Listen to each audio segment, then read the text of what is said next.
C'est donc une information Europe 1. Un vaste réseau de trafic d'êtres humains entre la France et l'Espagne vient d'être démantelé par la police espagnole. 7 suspects arrêtés, soupçonnés d'avoir fait entrer en Europe 350 migrants originaires d'Afrique de l'Ouest. Les esclaves devaient se livrer à la mendicité, principalement en France. Les explications de Guillaume Biet pour Europe 1.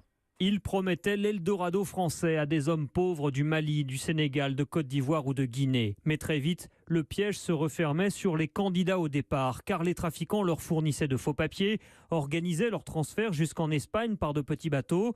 Mais au moment d'arriver enfin en France, ces clandestins étaient revendus à d'autres réseaux, explique l'inspecteur Nieto Barroso de l'unité centrale de lutte contre l'immigration illégale. C'est du pur crime organisé. Ils ne trafiquent pas des armes ni de la drogue. C'est même douloureux à dire, mais c'est du trafic d'êtres humains.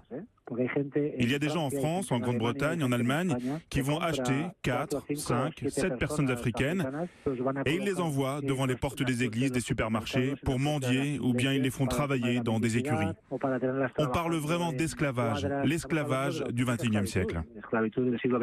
Avant de revendre ces clandestins, les trafiquants leur faisaient même passer quelques jours dans des centres de soins gratuits en Espagne, histoire de leur refaire une santé. Les policiers espagnols qui ont travaillé avec le soutien d'Europol analysent désormais les agendas et téléphones des suspects pour savoir à qui ils ont vendu ces migrants.